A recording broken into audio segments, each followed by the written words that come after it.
poder saludarles y gracias por poder participar en esta Conferencia Nacional de Damas de la IEPJ, la primera conferencia virtual que se hace, y tratar este gran tema que es la adoración y la alabanza en la familia. Un ejemplo es la función sacerdotal que fue cumplida en la época patriarcal por el padre de familia, que era el jefe, ¿no? Eso es antes de la ley de Moisés. Esta persona, el jefe de familia, era el encargado, era el llamado a levantar el altar a Dios. Y hoy también así nos pide la palabra que las cabezas de hogar, que los jefes de familia levanten el altar familiar, un lugar donde se adore a Dios en espíritu y en verdad, como nos lo indica la palabra en Juan 4, 23 al 24, que lo vamos a leer. Dice la palabra: mas la hora viene y ahora es cuando los verdaderos adoradores adorarán al Padre en espíritu y en verdad, porque también el Padre busca tales adoradores que le adoren. Dios es espíritu y los que le adoran en espíritu y en verdad es necesario que le adoren, ¿no? Eso dice la palabra del Señor. Entonces, es muy importante para todos los creyentes tener una idea clara de esto, ¿no? De lo que la Biblia nos dice acerca de estas dos palabras, alabanza y adoración a Dios. ¿Y cuál es su aplicación práctica en la vida del creyente y en particular en nuestra familia y en nuestro hogar? Entonces, vamos a orar, hermanos, para desarrollar este tema tan importante que es la adoración y la alabanza en la familia. Señor, gracias por esta oportunidad que tú nos ofreces de poder dirigirnos a nivel nacional, Señor. Gracias, amado Dios. Es un gran privilegio, una gran oportunidad y esperamos que, Señor, yo sé que yo les voy a hablar a sus oídos, a mis hermanos, pero tú, Espíritu Santo, le vas a hablar a sus corazones. Y gracias, Señor, por eso. En el nombre de Jesús. Amén. El diccionario de la Real Academia Española dice que adoración es reverenciar con sumo honor o respeto a Dios con el culto religioso que es debido, ¿no? Eso dice de la adoración. Y de la alabanza dice que es una expresión o son expresiones que se dan para elogiar, para celebrar con palabras, ¿no? Ahora, alabanza y adoración no son sinónimos de canto, de música, pero sí se puede expresar con canto y con música y con otras formas también, ¿no? Y otro diccionario, que es el diccionario de teología Harrison, dice: la alabanza puede definirse como un homenaje a Dios por sus criaturas en adoración a su persona y en agradecimiento por sus favores y bendiciones. Entonces, alabamos a Dios por lo que Él hace. ¿Qué hace Dios por nosotros? Muchas cosas, ¿no? Hace salir su sol, envía la lluvia, nos da los productos necesarios para alimentarnos y todas esas cosas que Dios nos da cada día, nos da salud, nos da fortaleza. Por eso le alabamos a Dios. Pero le adoramos a Dios por lo que Él es. ¿Qué cosa es Dios? Es omnisciente, es omnipresente, es santo, es eterno, es Jehová Jireh, es nuestro sanador. Entonces lo adoramos por lo que Él es. Quiere decir que la alabanza es una expresión de nuestra adoración a Dios. La alabanza es una expresión de nuestra adoración a Dios. Entonces la alabanza es acción, expresiones que nosotros usamos para cantar, para dar gracias, para gritar, aplaudir, tocar instrumentos, celebrar con canto y con música. Y la adoración es una actitud del corazón, ¿no? Es un estilo de vida, una forma de vida.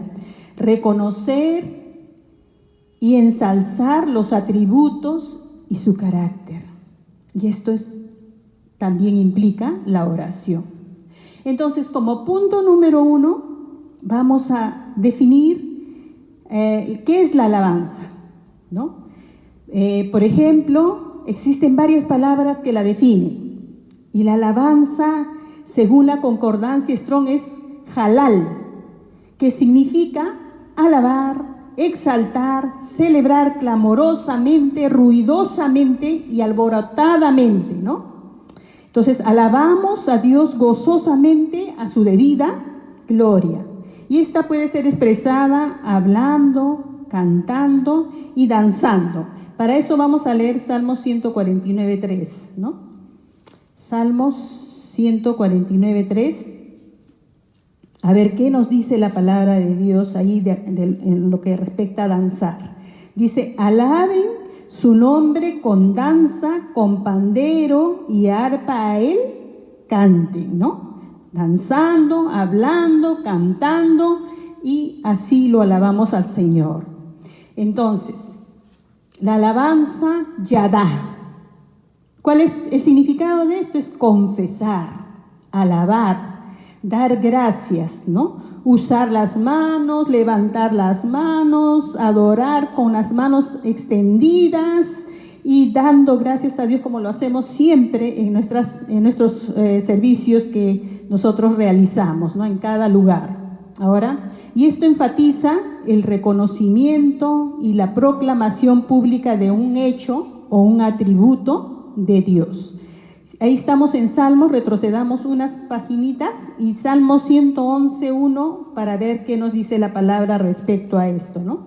Salmos 111.1 dice, alabaré a Jehová con todo el corazón en la compañía y congregación de los rectos, ¿no? Con todos alabaremos a Dios. Sigamos retrocediendo unas cuantas páginas, Salmos 42.5. Vamos a ver lo que nos dice la palabra de Dios en Salmos 42.5. Dice, ¿por qué te abates, oh alma mía, y te turbas dentro de mí? Espera en Dios, porque aún he de alabarle, salvación mía y Dios mío. Ese es un versículo que nosotros lo sabemos de memoria y que cuando estamos en apuros, yo por lo menos cuando estoy en apuros le digo al Señor, ¿por qué te abates, oh alma mía? ¿Por qué te preocupas, oh alma mía? Espera en Dios, porque aún he de alabarle, salvación mía y Dios mío. Ese es el punto número 1.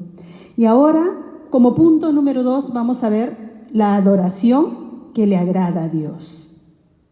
Los términos más usados en el Antiguo y Nuevo Testamento al referirse a la adoración señalan una sumisión de todo nuestro ser a Dios. Y esto se traduce en que debemos postrarnos, en que debemos arrodillarnos ante el Ser Supremo. Y esta adoración se expresa en por lo menos 5 modos, ¿no? O 5 maneras. La primera manera es como respuesta a lo que Dios ha hecho o ha dicho. La segunda, como un diálogo con Él, como estamos hablando con Él. La tercera, como celebración de sus obras maravillosas. La cuarta, como un drama representando sus actos de misericordia. Y la quinta, como ofrenda de nuestra vida y nuestros bienes. Entonces también existen términos, el término hebreo shach, que aparece 101 veces en el Antiguo Testamento, y esta se va a traducir como adorarse, adorarle, postrarnos, inclinarlos delante de Dios, ¿no? Y la segunda como shach, ¿no? Que en el Nuevo Testamento shachá se traduce, es un sinónimo griego que se traduce como proskuneo, y esta aparece 51 veces, que significa también adorar, postrarse y rendir homenaje. Entonces, la primera expresión de adoración en la Biblia se encuentra en la ofrenda que trajeron Caín y Abel en Génesis capítulo 4. No sabemos si Adán y Eva también realizaban este tipo de adoración, pero la palabra nos dice que Caín y Abel trajeron sus ofrendas como adoración a Dios, ¿no? Y la última referencia es al mandato del ángel que dice en Apocalipsis 22:9, adora a Dios, ¿no? El apóstol Juan dice, adora a Dios. Ahora, un ejemplo que nosotros vemos en la palabra es que Noé adoró a Dios levantando un altar después del diluvio. Y eso lo vamos a ver en Génesis 8, 20 al 22. Vamos a leerlo, hermanos. Génesis 8, 20 al 22. Dice, y edificó Noé un altar a Jehová y tomó de todo animal limpio y de toda ave limpia y ofreció holocausto en el altar. Y percibió Jehová olor grato y dijo Jehová en su corazón, no volveré más a maldecir la tierra por causa del hombre, porque el intento del corazón del hombre es malo desde su juventud, y ni volveré más a destruir todo ser viviente como lo he hecho. Mientras la tierra permanezca, no cesarán la sementera y la siega, el frío y el calor, el verano y el invierno, el día y la noche. Noé adoró a Dios levantando un altar después del diluvio. Ahora, la actitud de Noé hizo que toda su descendencia fuera bendecida por Dios. Miren, hermanos, hermanas, Noé estuvo por 120 años diciéndole a la gente, arrepiéntanse, va a venir un diluvio, va a venir un castigo de Dios, va a venir una fuerte lluvia, arrepiéntanse, y cada vez iba construyendo el arca y seguro que la gente se burlaba de él, pero ahí estaban sus hijos al lado de él.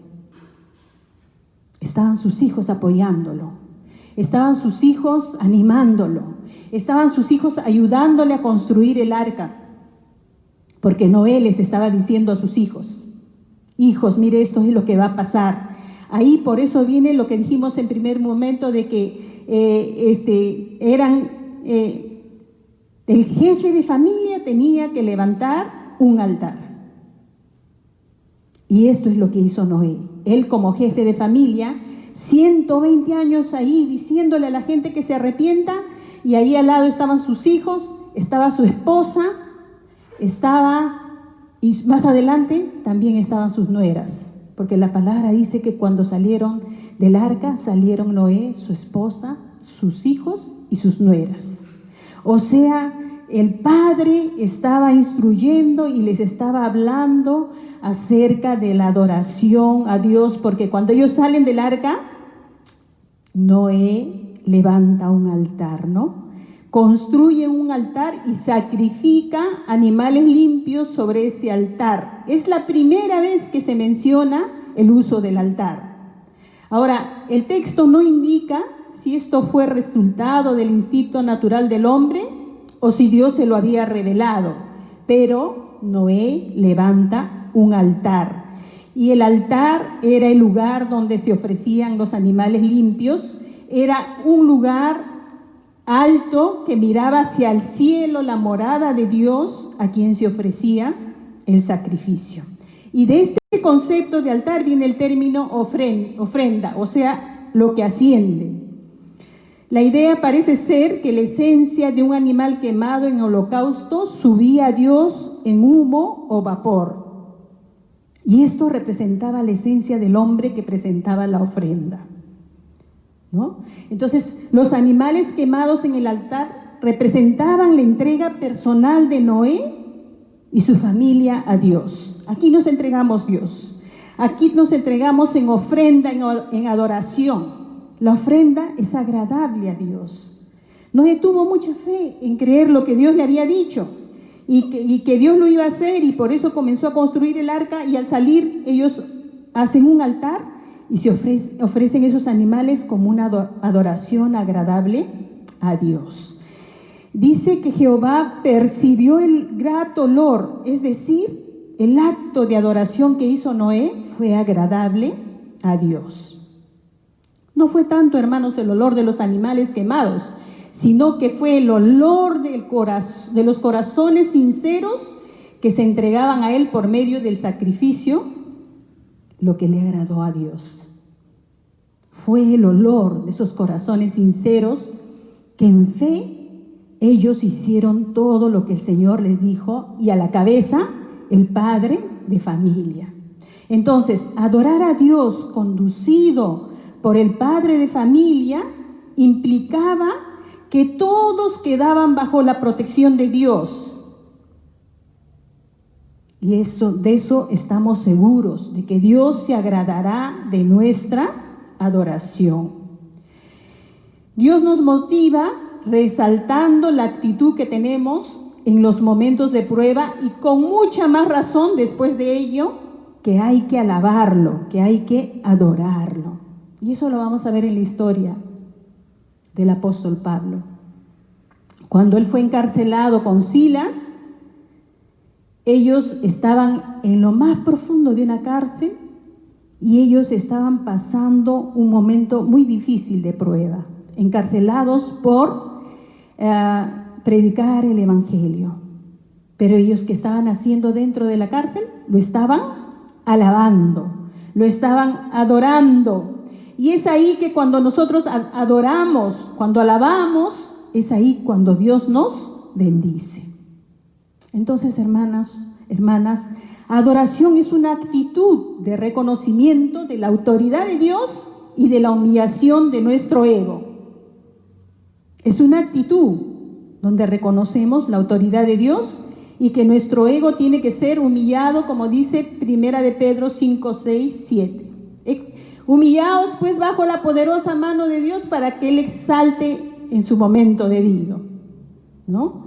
Otra persona más que como jefe de familia dio el ejemplo de ser un hombre adorador fue Abraham.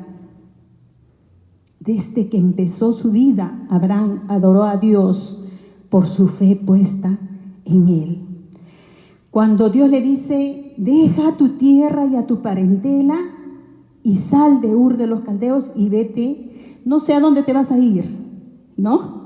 Salió de ese lugar, dice, sin saber a dónde iba. ¿Qué tal fe de Abraham?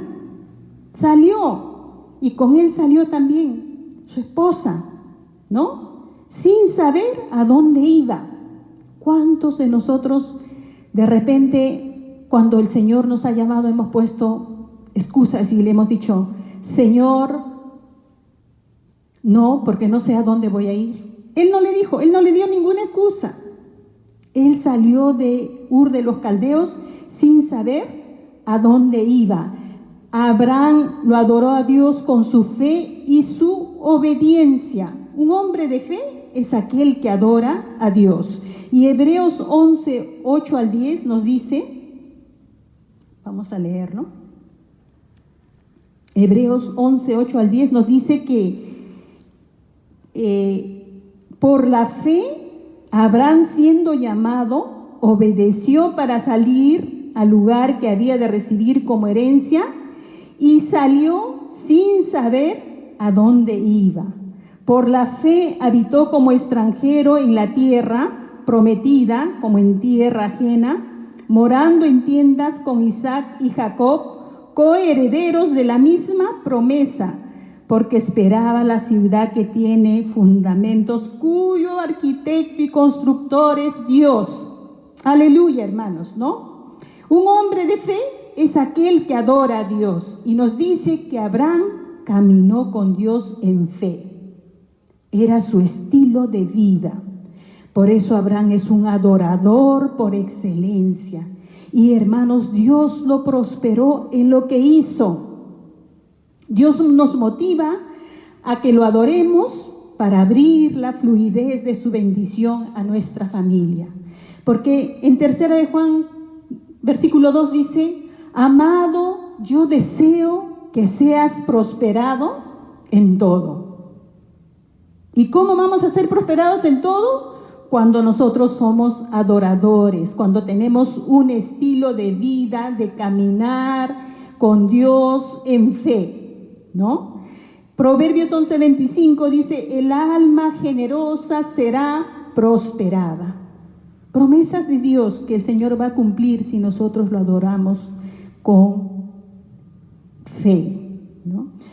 Y no solo eso, ¿no? Nuestra familia será grande para Dios, será conocida por la misericordia y gracia de Dios sobre ella, y donde se encuentre será bendición, porque eso nos prometió el Señor a través de Abraham en Génesis 12, 1 y 2, ¿no? Le dice a Abraham, pero Jehová había dicho a Abraham, vete de tu tierra y de tu parentela y de la casa de tu padre a la tierra que te mostraré, y haré de ti una nación grande, y te bendeciré y engrandeceré tu nombre y serás bendición. Así dice la palabra, nuestra familia será grande para Dios y será conocida por su misericordia y la gracia de Dios sobre nuestra familia. Dios estará con ella y va a protegerla, ¿verdad? Es importante entonces notar que como parte de la adoración que Abraham nos muestra, al reconocer la autoridad sacerdotal de Melquisedec. Y aquí voy a hablar algo de lo que a muchos no les gusta y por la que muchas veces hemos sido atacados, ¿no? Abraham le dio los diezmos a Melquisedec. Y cuando uno trae también el fruto de sus manos, el fruto del trabajo que hemos hecho, cuando traemos los diezmos al Señor, también Dios nos promete que Él va a reprender al devorador. Él va a guardar nuestra familia. Y le traemos como un modo de adoración también nuestras ofrendas y nuestros diezmos. Díganos lo que nos digan. Nosotros sabemos a quién se lo damos. Otro de los puntos más que nos muestra que Abraham era una persona adoradora, era una persona que se negaba a sí mismo, ¿no? Era una persona que se negaba a sí mismo. Por eso es que adoración es un estilo de vida. Dios le promete a Abraham un hijo. Y Dios cumple su promesa después de 14 años. Bastante tiempo, ¿verdad, hermanos? A veces somos impacientes, pero Abraham, él le promete su hijo y Abraham va a recibir la promesa después de 14 años. Ahora miren, hermanos, los cananeos ofrecían a sus hijos en sacrificio, y los cananeos eran sus vecinos paganos de Abraham, ofrecían en sacrificio a sus hijos como prueba de su lealtad a sus dioses. Entonces, Dios le pide una prueba a Abraham, a ver cuánto eres leal, y le ordena un sacrificio como prueba de su amor, como prueba de su adoración. En Génesis 22:1, vamos a leerlo, dice: aconteció después de estas cosas que probó Dios a Abraham y le dijo: Abraham, y él respondió: heme aquí. Y le dijo: toma ahora tu hijo, tu único, Isaac, a quien amas, y vete a la tierra de Moriah y ofrécelo allí en holocausto sobre uno de los montes que yo te diré. Le ordena un sacrificio: ofrece a tu hijo. Y Abraham no le dice: pero Señor, este es mi hijo de la promesa, tú me lo diste, y ahora ¿por qué me lo vas a quitar? No dice. El siguiente versículo dice: y Abraham se levantó muy de mañana, y enalbardó su asno, y tomó consigo 2 siervos suyos, y a Isaac su hijo, y cortó la leña para el holocausto, y se levantó, y fue al lugar que Dios le dijo. Abraham estaba dispuesto a todo. Abraham no era un hombre solo de palabras, él hacía, estaba dispuesto, no cuestionaba órdenes. Su actitud de ir al sacrificio demuestra y decide obedecer. Se levantó muy de mañana, ¿no? Y sale con Isaac. Y Isaac tampoco le cuestiona nada a su padre. En el versículo 7 hasta el 9 dice: entonces habló Isaac a Abraham su padre y le dijo: Padre mío. Y él respondió: heme aquí, mi hijo. Y él le dijo: he aquí el fuego y la leña, mas ¿dónde está el cordero para el holocausto? Y respondió Abraham: Dios se proveerá de cordero para el holocausto, hijo mío. E iban juntos. Y cuando llegaron al lugar que Dios le había dicho, edificó allí Abraham un altar y compuso la leña y ató a Isaac su hijo y lo puso en el altar sobre la leña. En ningún momento Isaac hace ningún berrinche, ningún reclamo. Él obedece a la orden de su padre. No cuestiona, porque ya su padre le había enseñado que a Dios hay que adorarlo y hay que obedecerlo. Lo que el padre haga, el hijo hará. Si Abraham se hubiese negado, Isaac también se hubiera negado. Entonces, hermanos, adoración implica humillación, negarse a sí mismo para que Cristo sea visto en nosotros. Estaba hablando con uno de nuestros hermanos, él me llamó por teléfono de Cerro de Pasco y me dice: pastora, me dice, yo tenía mucho miedo a hacer una reunión familiar con mi familia, con mis hijos. Decía: ¿qué me dirán? ¿No van a querer? Pero me armé de valor, ayuné muchos días y me armé de valor y le dije: miren, hijos, vamos a levantar un altar familiar, vamos a hacer un servicio familiar, vamos a orar, vamos a cantar. Los primeros días para mí era terrible, pastora, me dice, pero luego fueron pasando los días y fue fluyendo el amor de Dios, el poder de Dios, y ahora yo he dispuesto que mi casa va a ser un lugar de adoración a Dios ahí en Lima. No me estaba contando eso porque él vive por ahí, por Huachipa, y yo le estaba felicitando. Qué bueno, me alegro mucho, ¿no? Que estés tomando la rienda del hogar, le digo, tú como varón, ¿no? Entonces, hermanos, eso queda como un testimonio. Por último, hermanos, la bendición de Dios para cada uno de estos hombres fue su disposición de adorar a Dios obedeciéndole en todo. Así, hoy también Él cumplirá su parte, ¿no? Es esto, ¿no?, que tenemos que inculcarle a nuestros hijos, que ellos puedan adorarlo juntamente con nosotros. Concluyendo, hermanos, hay por lo menos 4 razones por las cuales los creyentes debemos adorar, alabar a Dios, a ese Dios revelado en Jesucristo. Debemos alabarlo y debemos adorarlo. Primero, porque Él lo manda. Y eso dice Apocalipsis 22:9, ¿no? Dice, es deber, por tanto, de toda persona adorarle, porque Él lo manda. Segundo, porque Él lo merece, por ser nuestro creador, por ser nuestro dueño, es nuestro salvador, es nuestro proveedor, es nuestro protector, es todo para nosotros y Él se lo merece, hermanos. Él merece nuestro reconocimiento y gratitud que expresamos en la adoración. Él lo merece todo. Tercero, porque tiene un efecto correctivo y edificante para nuestra vida espiritual y también para la vida de nuestros hijos y nuestro cónyuge, nuestra familia. Y recién cuando nos encontramos en la presencia de Dios 3 veces santo, el Espíritu Santo nos va a mostrar nuestros grandes defectos y necesidades, y vamos a ver la perfección de Dios y vamos a reconocer nuestra imperfección. El Espíritu Santo va a despertar en nosotros un vivo anhelo de ser semejantes a Cristo. Y ese proceso se llama santificación, y el creyente es edificado en la gracia de Dios.